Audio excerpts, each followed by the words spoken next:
श्री शिवपुराण महात्म्य, शिवपुराणीय महिमा. साष्टांग दंडवत घालून दोन्ही कर जोडून शौनक मोठ्या नम्रतेने सुतांना प्रश्न करत झाले. शौनक म्हणतात, हे सुता, आपण ज्ञानी व सर्वज्ञ आहे. आपण मला सांगावे, ज्ञान व वैराग्ययुक्त भक्तीने विवेक कसा वाढतो?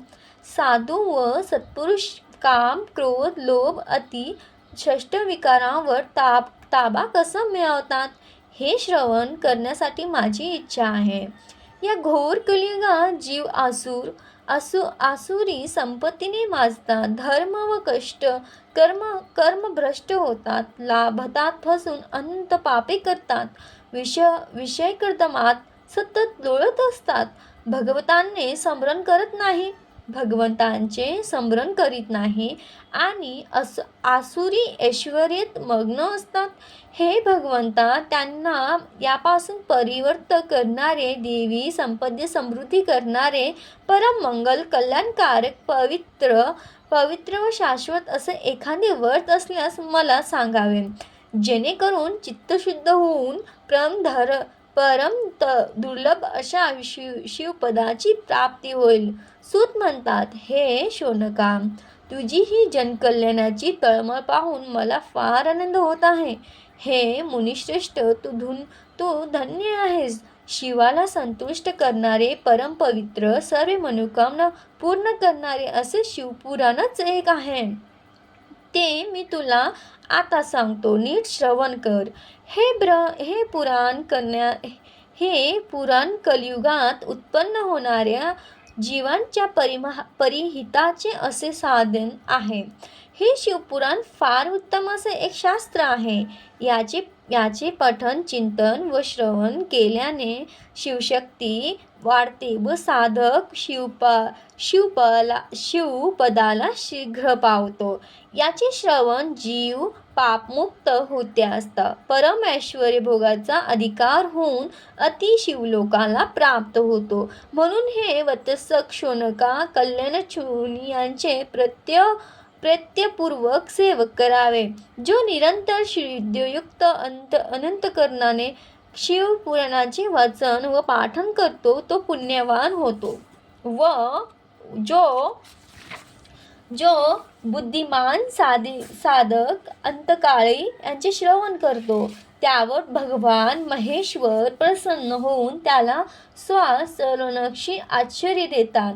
जो प्रेमादरपूर्वक या ग्रंथाचे रोज पूजन करतो, तो सर्व ऐश्वर्य मुक्त होत्यान अनंती शिवपदाला प्राप्त होतो.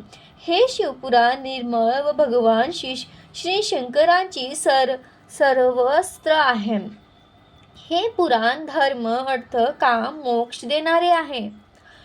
हे पुराण काम, अर्थ, धर्म, मोक्ष देणारे आहे. ज्यांनाही व परमलोकीही सुखाची कामना आहे, त्यांनी तर जिद्दीने याचे श्रवण करावे. देवराज मुक्तिवर्णन. सूत म्हणाले, शौनका, जे मनुष्य पापी, दुराचारी, दृष्टी व कामसत असतात, तेही यांचे श्रवण मनन केल्याने पवित्र व पुण्यवंत होतात. शिवपुराण हे परम भक्त व पुण्यदायक असे ज्ञानस्त्रोत्र आहे. ते सर्व पातकांशी शालक आहे. त्याची श्रवण वाचनाने महादेव प्रसन्न होतात. एक फार वर्षापूर्वीची गोष्ट आहे. भिलांच्या एका गावात एक ब्राह्मण राहत होता. त्याचे नाव देवराज होते. तो मूढ, दरिद्री, मतिमंद, क्रमभ्रष्ट व महापापी होता. तो स्नान, सध्या किंवा देवपूजा देखील करत नसे. तो लोकांचा विश्वास संपादन करून त्यांनी नागवित असे. अनेक लोकांचे प्राणहरण करून त्याने धन संचय केला होता. दानधर्म तो कधीच करीत नसे. तो वेश्यागामीही होता. देवशत फिरत तो एके दिवशी तो प्रतिष्ठानाला आला. एका शिवालयात तो राहू लागला. तेथे नित्य शिवपुराण त्यांचे कानावर पडे. पुढे त्याला चोर येऊन लागला. एके दिवशी त्याने देह त्याग केला. यमदूत त्याला बांधून देत असतानाच तेथे शिवगण आले.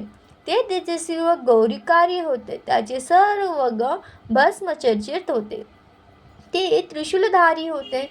त्यांनी त्या ब्रह्माला सोडविले. त्यांना घेऊन ते शिवलोकी गमन करत झाले. ही गोष्ट संपल्यावर शौनक म्हणाले, हे गुरुदेवा, आणखीही अशीच दुसरी गोष्ट सांगावी. ही गोष्ट फारच छान होती.